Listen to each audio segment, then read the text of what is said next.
Hi friends, మీకు అందరికీ వందనాలు, జై భీములు ఫ్రెండ్స్. ఈరోజు వీడియోలో ఏమిటంటే మూఢ విశ్వాసాల యొక్క రహస్యాలు శాస్త్రీయంగా వివరించడం జరుగుతుంది. ఈ వీడియోను మీరు చివరి వరకు చూడండి, అప్పుడే మీకు విషయం అర్థమవుతుంది. అదేవిధంగా సబ్స్క్రైబ్ పెట్టుకోవడం మర్చిపోకండి.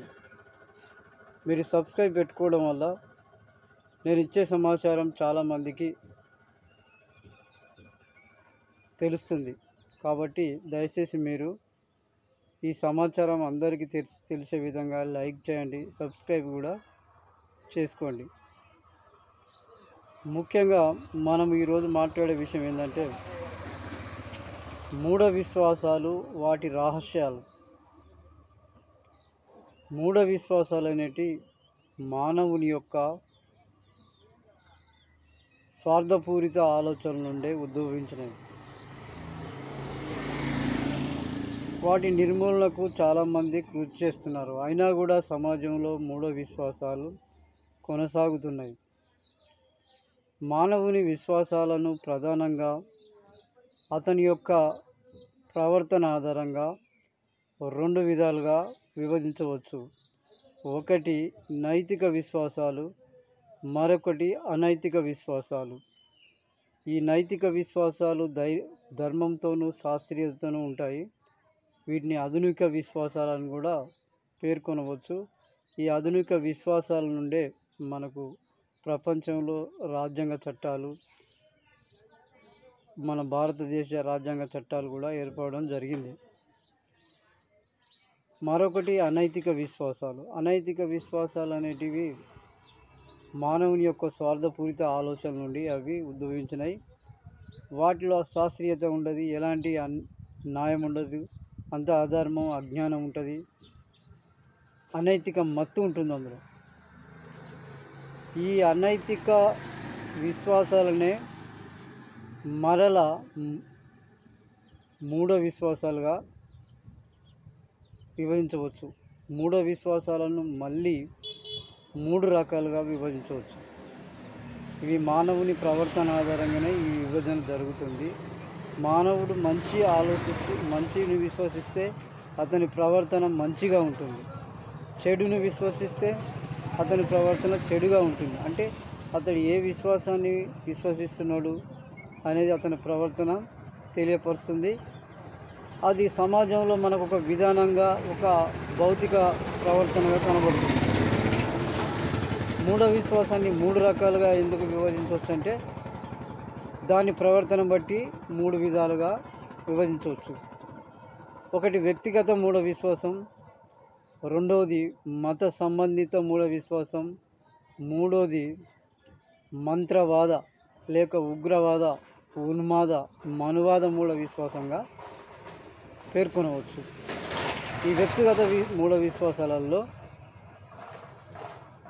మానవుడు వ్యక్తిగతంగా నమ్ముతాడు. వాటిని నమ్మమని ఎవరు అతన్ని నిర్బంధించరు. వేషధారణ వ్యక్తిగత మూఢ విశ్వాసాలకు ఉదాహరణ ఏంటంటే వేషధారణ. పిల్లి అయితే పిల్లి అడ్డం వస్తే ఆగడం, తుమ్మితే ఆగడం, ఏమన్నా వాస్తువును నమ్మడం, వాటిని ధరించడం, రాళ్ళను ధరించడం, ఉంగరాలు ధరించడం, తాయితాలు వేసుకోవడం, ఇవన్నీ వ్యక్తిగత మూఢ విశ్వాసాలు. ముహూర్తాలను నమ్మటం, అంటే ముహూర్తాలు నమ్మేది మత సాంప్రదాయ విశ్వాసంలో వస్తాయి అవి. రెండవది మత సంబంధిత మూఢ విశ్వాసం. ఈ మూఢ విశ్వాసంలో వారి యొక్క మత విశ్వాసాలను బట్టి అందులో స్వార్థపరులు వాటిని క్రియేట్ చేశారు. అవి వారి యొక్క స్వార్థ ఆలోచనలకు అనుగుణంగా ఉపయోగపడే విధంగా ప్రజలను నియంత్రణలో ఉంచుకోవడానికి వాటిని ఏర్పాటు చేయడం జరిగింది. అవి మనం శాస్త్రీయంగా ఆలోచించినప్పుడు అందులో సత్యం ఎంత ఉన్నది, అసత్యం ఎంత ఉన్నది, సామాజిక ఉపయోగం ఎంత ఉన్నది మనం చూసుకున్నప్పుడు అర్థమవుతుంది. అన్నిటికంటే ప్రమాదకరమైనది ఏదంటే మనువాద లేక మంత్రవాద, ఉన్మాద మూఢ విశ్వాసం. ఈ మూఢ విశ్వాసము, ఈ మంత్రవాద మూఢ విశ్వాసం అనేది మనిషిలోకి బలంగా శోధనలతోని, దాడులతోని, నిర్బంధాలతోని మనిషిలో ఉన్న నైతిక స్పృహను నిర్బంధిస్తూ మనిషిలోకి ప్రవేశిస్తుంది. దీని ప్రవేశం మనిషిలోకి వచ్చిన తర్వాత మనిషి నైతిక విచక్షణ, వ్యక్తిగత విచక్షణ జ్ఞానాన్ని దిగజార్చుకుంటాడు, చంపుకుంటాడు. దాని నిర్మాణంలో ఉంటాడు. భూమిలో నుండి పవర్ వస్తుందని నమ్ముతాడు. ఆ పవర్తోనే అన్నీ జరుగుతున్నాయని కలలు కంటూ నీతిగా వెళుతూ బతకలేమనే ఒక అనైతిక మత్తులో ఉంటాడు. ఇది ఆనాడు ఆర్య బ్రహ్మల నుంచి మన సమాజంలో ప్రవేశిస్తే నేడు అన్ని కులాల్లో, అన్ని మతాలలో దీని బారిన పడ్డ వాళ్ళు ఉన్నారు, దీన్ని ఫాలో అయ్యే వాళ్ళు ఉన్నారు. వాళ్ళు పైకి నీతులే మాట్లాడతారు, కానీ నీతిని నమ్మే విషయంలో, అనుసరించే విషయంలో నటన వహిస్తారు. ఇమ్మోరల్ పీపుల్గా, అంటే నైతిక విషయాల పట్ల విముఖతను కలిగి ఉంటారు, పైకి మాత్రం నైతికతను మాట్లాడుతున్నారు. ఇలాంటి వారు వారి యొక్క ఆలోచన విధానానికి లొంగని వారినే మంత్రగానులుగా చేతబడి చేస్తున్నారని, మరి మంత్రాలు చేస్తున్నారని, లొంగకపోతే దాడులు చేస్తున్నారు.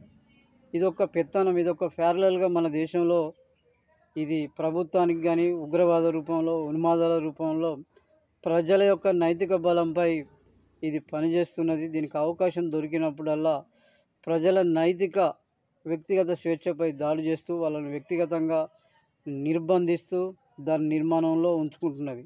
దీనికి కారణంగానే వేల సంవత్సరాల నుంచి మెజారిటీ ప్రజలు అనైతిక స్థితిలో, అజ్ఞాన స్థితిలో వారు మగ్గడం జరిగింది.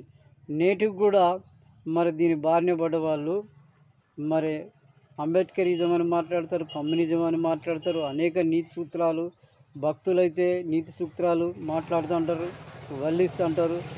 వాటి యొక్క ఆచరణ విషయంలోకి వచ్చినప్పుడు వెనుకబడ్డట్టుగా ఉంటారు, విడిపోయి ఉంటారు. వెనుకబడి ఉండి కలిసి రాకపోవడం, ఇలాంటి అనైతిక మత్తును అచేతన స్థితిలో వాళ్ళు ఉండడం జరుగుతుంది. కాబట్టి మనం పేద ప్రజలు కూడా దీన్ని నమ్మి, మధ్యతరగతి ప్రజలు కానీ అన్ని కులాల్లోని, అన్ని మతాల్లోని ప్రజలు దీన్ని నమ్మి వారు అచేతన స్థితిలో ఉంటున్నారు. కాబట్టి వారికి చైతన్యవంతమైన క్వశ్చన్స్ మనం వేయాలి. మూఢ విశ్వాసాల నిర్మూలన మాట్లాడే విషయంలో వారికి చైతన్యవంతమైన క్వశ్చన్స్ వేయాలి. ఆ క్వశ్చన్స్ ఏంటంటే, మీరు మంత్రాలకు పవర్ ఉందని, భూమిలో నుంచి పవర్ వస్తుందని, దాని ద్వారానే అన్నీ సమకూరుతాయని, విజయాలు వస్తాయని నమ్ముతున్నారు. మరి మీరు పేదవాళ్ళుగా ఎందుకున్నారు? ఆ మంత్రానికి పవరే ఉంటే మీరు ఎందుకు కష్టపడుతున్నారు? మీరు పేదవాళ్ళుగా ఎందుకు ఉంటున్నారు? కొందరు ఎందుకు ధనవంతులు అవుతున్నారు? ఈ యొక్క మాయల మంత్రాల భూమిలో నుంచి కనపడేది మనకు బువ్వ పెట్టదు, కష్టపడిందే బువ్వ పెట్టది. కాబట్టి అలాంటి మత్తులకు మనం వెళ్ళకూడదు. అది మనల్ని ఒకరిని నమ్మకుండా, ఒకరిపై ఒకరు ప్రేమలు లేకుండా అనైతిక మత్తులో ఉంచుతుంది. ఆ విధానం వల్లనే పూర్వకాలంలో మన కులస్తులను, మన జాతి ప్రజలను వేల ఏళ్ళ నుంచి అనైతిక మత్తులో ఉంచుతూ బానిసలుగా చేస్తూ వారు మాత్రమే సంపాదన సుఖాలు అనుభవించడం జరిగింది. మనం ఇంత కష్టపడ్డా కూడా మరి ఎందుకు మనం ధనవంతులు అవుతలేము? మరి కొందరు ఎందుకు ధనవంతులు అవుతున్నారు అంటే, మానవుడు మంత్రాల పేరుతో, వాటి పవర్తో మనిషిని మోసం చేస్తున్నాడు. ఆ మోసాన్ని మనం అర్థం చేసుకొని అందులో వెళ్లకుండా మనము ఈ ప్రజాస్వామ్య దేశంలో ప్రతి ఒక్కరూ బాధ్యత గల పౌరుడే, ప్రతి ఒక్కరు అధికారే. మనం ఎంత చైతన్యంగా ఉంటామో అంత మంచి సమాజాన్ని భావితరాల వారికి, మన పిల్లలకు మనం అందిస్తాం. మన కుటుంబం కోసమే మనం కష్టపడితే ఆ కుటుంబం ఒకరోజు ఈ సమాజం మంచిగా లేకపోతే చిక్కులో పడిపోతుంది. మన కుటుంబం కోసం కష్టపడాలి. ఈ సమాజంలో మంచి సమాజం వచ్చే విధంగా అందుకోసం కూడా రాజకీయ, సామాజిక చైతన్యాలను కూడా కలిగి ఉంటూ మనం నిరంతరం చైతన్యాన్ని కలిగి ఉండాలి. ఈ భూమిలో నుంచి వస్తుందన్న పవరు, అది దానివల్ల ఎలాంటి ఉపయోగం అనేది మానవులకు లేదు, రాదు. కాబట్టి మనం ఇక్కడికి ఏం తీసుకుపోం. మన చైతన్యంతోనే మన పిల్లలకు మంచి భవిష్యత్తుని ఇవ్వగలుగుతాం. ఈ మంత్రవాదంలోకి వెళ్ళకండి, వాళ్ళకు భయపడకండి. వాళ్ళు ఎవరైనా మిమ్మల్ని వేధించినా, భయపెట్టినా మనకు చట్టాలు ఉన్నాయి. ఈ చట్టాల ప్రకారం అలాంటి వారిని వాళ్ళు బెదిరించినా కూడా మనం వారి పట్ల మనం జాగ్రత్తగా ఉంటూ, మరి అంబేద్కర్ చెప్పిన ఆలోచన విధానంలో భారత రాజ్యాంగాన్ని అనుసరణీయమైన ఆలోచన విధానాలతో మనం వర్ధిల్లడానికి ప్రయత్నాలు చేసినప్పుడే మనం తప్పకుండా అభివృద్ధి అవుతాం. ఈ యొక్క మూఢ విశ్వాసాల వల్ల నష్టాలే ఉన్నాయి తప్ప లాభాలు అనేవి ఉండవు. దానివల్ల మనం ప్రజలలో నేర ప్రవర్తన పెరిగిపోతుంది.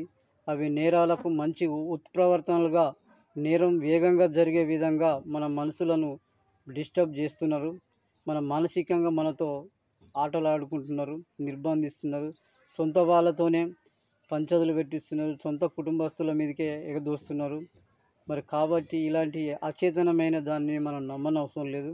దానివల్ల మంత్రాల వల్ల మనుషులకు ఎలాంటి హాని జరగదు. మనం నైతికంగా బలంగా నిలబడ్డప్పుడు ఈ భూమి నుంచి వస్తున్న పవర్ అనేది అది ఉట్టిదే. అది పవర్ అయితే మరి నువ్వు ఆ పవర్తో ఒక ఎమ్మెల్యే కావచ్చు, ఒక వార్డ్ మెంబర్ కావచ్చు, ఒక సర్పంచ్ కావచ్చు, ఓ 10 ఎకరాలు సంపాదించుకోవచ్చు, సుఖమైన జీవితాన్ని నువ్వు ఏర్పరచుకోవచ్చు. మరి ఎందుకు ఏర్పరచుకుంటలేవు? కాబట్టి అది మోసకరమైనది. అది మనల్లా ఒక చెడ్డవాళ్ళగా మార్చే చెడు బుద్ధి. కాబట్టి ఈ మంత్రాలకు పవర్ ఉన్నదనేది దాన్ని నమ్మకండి. నమ్మిన వాళ్ళు వెంటనే దాన్ని విడిచిపెట్టండి. మన ప్రజలలో, మన కుటుంబాలలో మంచితనం, ప్రేమలు వర్ధిల్లే విధంగా శాస్త్రీయం అయిన విధానాలు, సత్యమైన విధానాలనే మనం అవలంబించాలి.